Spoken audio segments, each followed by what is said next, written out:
Hey friends, I wanted to put out a really quick video talking about Dan Crenshaw blocking me on social media. I've talked about this on social media a couple times over the last week or so, and a few of you have asked me some things. Many of you have said, hey, he can't do that. Yes, I was somewhat aware, like indirectly aware that he couldn't do that, but I didn't know the specifics about it and the details. I actually spoke to somebody from Gun Owners of America earlier this week, and he did in fact tell me he cannot block you. So I did a little bit of research. First of all, just to tell you why he blocked me, I have constantly called Dan Crenshaw out on his support of red flag gun laws, the elimination of due process. In other words, he was supporting bills and putting forth bills that would allow someone, if they assumed you might be a threat, allow someone's guns to be confiscated from them and then notify them during the process of confiscating their guns that they can now go ahead and ask for their guns back if they can prove their innocence. Now, they assemble these laws so that they can say, oh, it includes due process because they've been called out on these laws before. In other words, the original red flag gun laws did not have due process in them. It's simply a confiscation of firearms, and then you had to plead your own innocence and for your own firearms back. Because we all in the gun community as Second Amendment advocates pushed back, they introduced another bill that the other part is still in there, where if they think you are a true hypothetical threat, because no crime has been committed at this point, they can still go take your guns and you got to beg for them back. But they also include a due process part. In other words, there's like a red flag gun law light, if you will, where they will come to you and talk to you first and say, hey, we think you're a threat. Can you prove that you're innocent? Which is still completely un-American. So they do say, oh, we include due process. Well, yeah, a portion of their bill does include due process. But the other portion says if we feel like they are a true threat, we can disregard due process and go confiscate their firearms and then have them plead for their innocence later. Well, I called Dan out on that for a good part of a year. He would make some random posts and I would just simply post saying, Dan, all red flag gun laws are unconstitutional. That's typically what I wrote. Dan, all red flag gun laws are unconstitutional. I didn't go into detail. I just would comment on his videos, his posts, all that. Never made threats against his family, never made personal threats against him, never made personal attacks against him. It was always red flag gun laws are unconstitutional. All red flag gun laws are unconstitutional.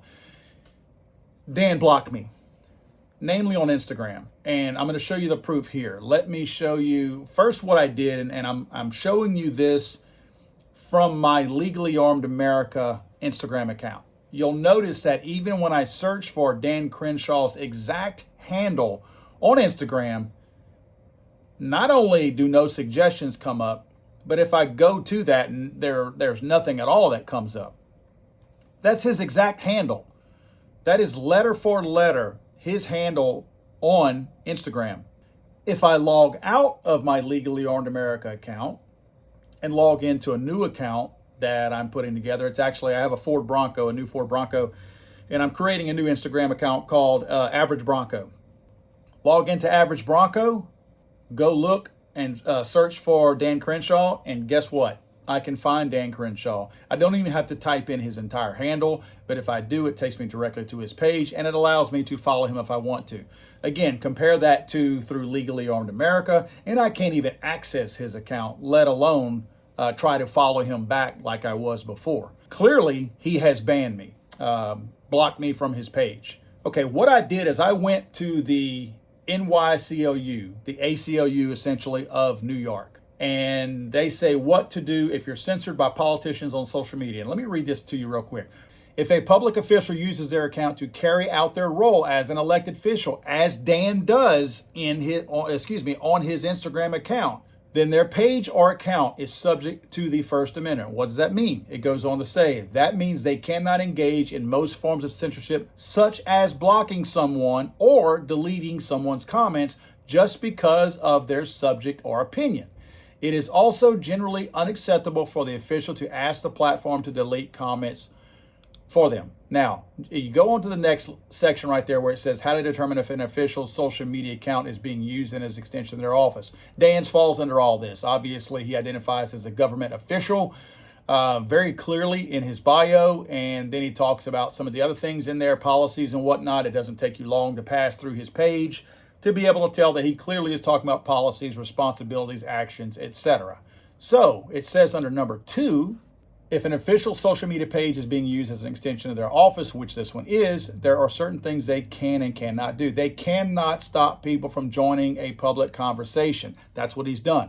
They cannot block critical voices from asking for government services. That's what he has done. He's done all these things. And what can I do if I'm censored by a government official on social media?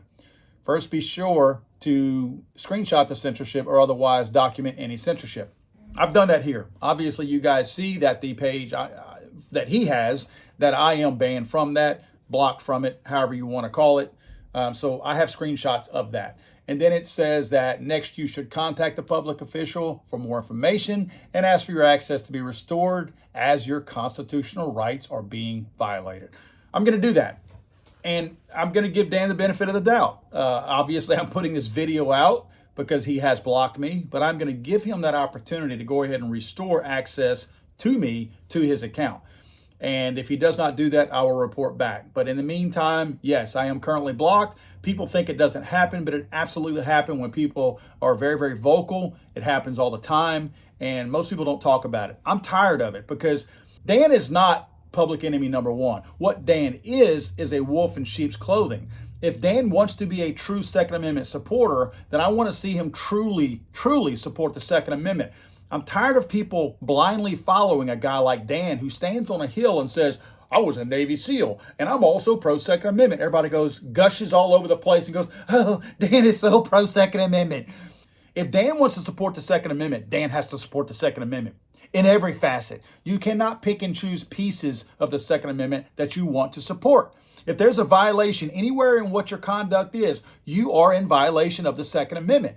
Dan is doing that through his red flag gun law support, and I'm calling him out on that. And I'm not going to stop until he either changes his position on red flag gun laws or gets out of office. And hopefully he's voted out. We don't need people that we put trust into that we think are supporting voting constituents, and they're truly not. I'd rather have a Democrat in there. They're already, a guy like Dan is already voting against our Second Amendment rights. How is that any different than a Democrat voting against our Second Amendment rights? At least I know where that Democrat stands. Let's go, Brandon.